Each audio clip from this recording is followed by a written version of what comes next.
नमस्कार साथियों, मेरा नाम है अशोक और मेरे चैनल एग्जाम विद अशोक में आपका स्वागत है।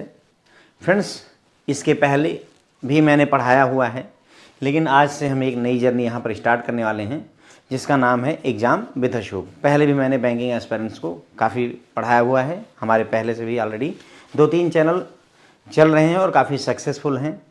तो आप लोगों की तैयारी को एक नई दिशा देने के लिए, एक नई ऊंचाई देने के लिए हमने एग्जाम विद अशोक की शुरुआत करी है। उद्देश्य हमारा ये है कि जो भी आपके वनडे एग्जामिनेशंस होते हैं, चाहे railway, SSC, teaching, TET, super TET, है ना, जो भी आप वनडे एग्जामिनेशन में तैयारी करना चाहते हैं उसके लिए आपको तैयार करना, ताकि आप एक बेहतर भविष्य तलाश सकें। और इसमें हमारी मदद के लिए अभी मौके पर हमारे साथ में मौजूद हैं Bhupendra sir. Please sir join करिए हमें। Sir thank you so much. Thank you sir. जैसा कि सर ने बताया कि आज एक नई जर्नी स्टार्ट कर रहे हैं। हालांकि सर का एक बहुत लंबा एक्सपीरियंस रहा है। इन्होंने हज़ारों बैंकिंग जो एस्पिरेंट रहे हैं उनको तैयार किया है और उन्हें सिलेक्शन तक पहुंचाया है, जो प्रमोशन वगैरह एग्ज़ाम के लिए रहा है।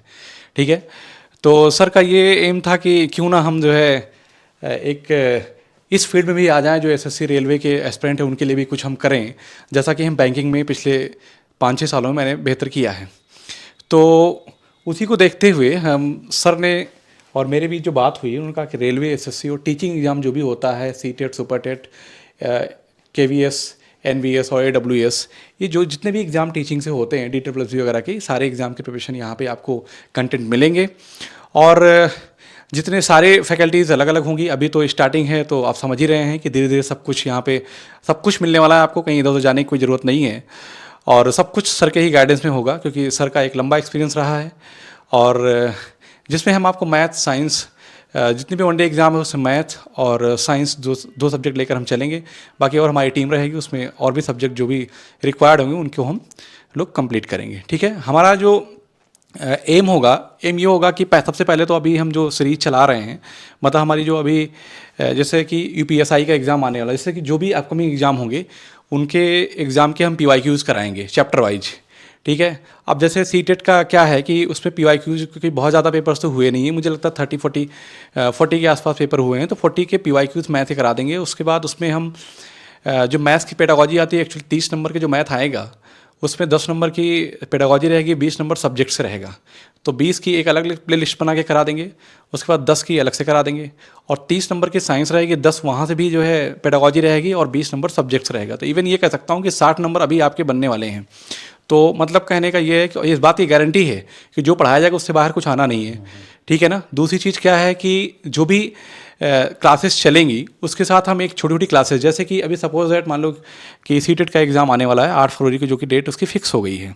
ठीक है, हर 6 महीने पे एग्ज़ाम होते ही रहते हैं, 1 आध महीने लेट हो जाता है, मतलब हर 6 महीने का उसका एक शेड्यूल बना हुआ है। तो उसमें हम क्लासेस अपनी चैप्टर वाइज विद कंसेप्ट डाल देंगे 10-15 मिनट की, जो जहाँ से आप रिवीजन भी कर लेंगे और पीवाईक्यू से अपने प्रैक्टिस कर लेंगे। सीटेट, अच्छा पीवाईक्यू कराने का मकसद क्या है? मकसद ये होता है पीवाईक्यू का कि एक्चुअली जब आप कोई एग्जाम देने जाते हैं, तो अगर आप पीवाईक्यू लगा के नहीं जाते हैं तो आपको आइडिया ही नहीं होता है कि कौन से क्वेश्चन कैसे आएंगे, क्वेश्चन का लेवल क्या है। क्योंकि आपको पता है कि जैसे मैथ पढ़ रहे हैं आप, तो रेलवे में वही चैप्टर एलसीएम एचसीएफ है, ठीक है, प्रॉफिट एंड लॉस है और सीआईएसआई है, और वही एसएससी भी है, लेकिन हर जगह क्वेश्चन का पैटर्न अलग है। बात समझ रहे हैं हमारी। इसलिए पीवाईक्यू जब आप करके जाते हैं तो आपको ये पता हो जाता है कि किस चैप्टर से कितने क्वेश्चन पूछे जाते हैं, कैसे क्वेश्चन पूछे जाते हैं, आज के डेट का ट्रेंड्स क्या है। तो यहाँ पे हमारा जो मोटिव रहेगा वो हमेशा लेटेस्ट अपडेटेड क्वेश्चन को कराने का रहेगा।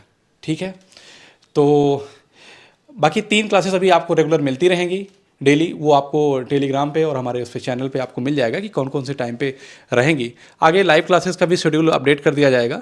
अभी जो 3 क्लासेस ये हैं, ये अभी रिकॉर्डेड क्लास के फॉर्म में मिल जाएगी, और जो भी आगे की इन्फॉर्मेशन होगी वो चैनल पे आपको मिलती रहेगी।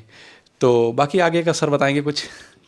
देखिए, किसी भी एग्ज़ाम में पास होने के लिए सबसे ज़रूरी चीज़ होती है कि हम ये जानें कि एग्ज़ाम चाहता क्या है। ठीक है, जैसे उदाहरण के लिए अगर आपको आईएएस की तैयारी करनी है तो आप ये जानिए आईएएस की तैयारी क्या चाहता है।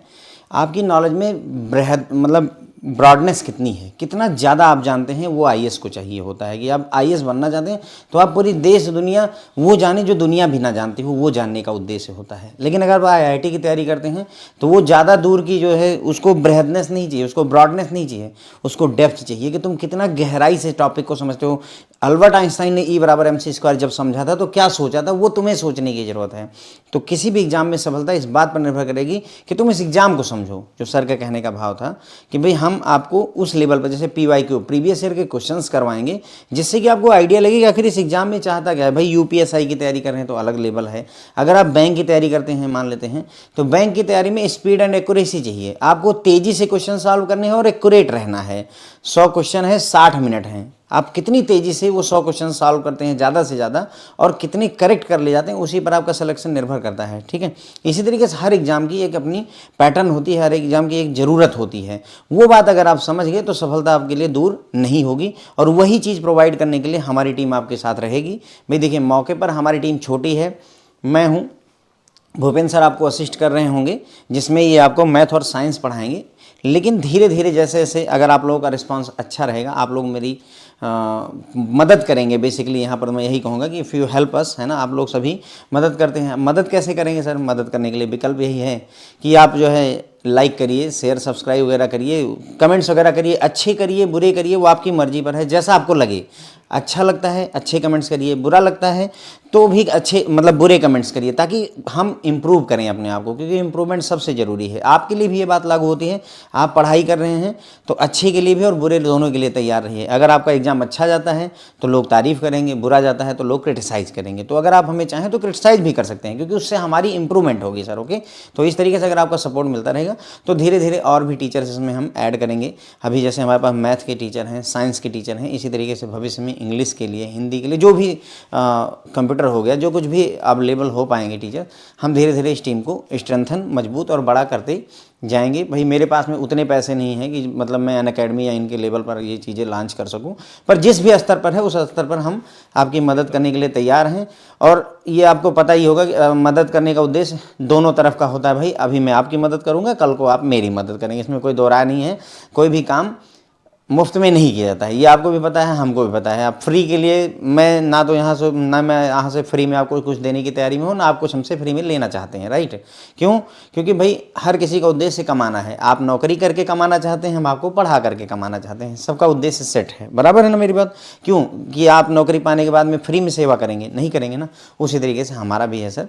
लेकिन यह है कि इनिशियल स्टेज पर हम जो है ज़्यादा से ज़्यादा लोगों की जितना हो सके उतना मदद करेंगे, फिर धीरे धीरे जो है जब इस लायक बनेंगे कि हमारी टीम मजबूत हो जाए और हम आपको पूरा का पूरा कंटेंट 6 महीने में डिलीवर कर सकें, पूरा का पूरा ऑथेंटिक कंटेंट एक बढ़िया अच्छी क्वालिटी का, तो उस केस में फिर देखा जाएगा, जो भी कमाई हो पाएगी वो किया जाएगा सर। ठीक है, तो होप है कि आपको मेरी बातें समझ में आई होंगी। तो भूपेंद्र सर के साथ जुड़े रहें, जो भी अपनी प्रतिक्रिया है वो देते रहें और हमें सपोर्ट करते रहें। Thank you so much friends, मेरी तरफ से थैंक यू। हाँ, मिलते हैं आपसे हम अगली क्लास में। तो जैसा कि सर ने बताया, बिल्कुल एज इट इज़ ऐसे ही चलेगा।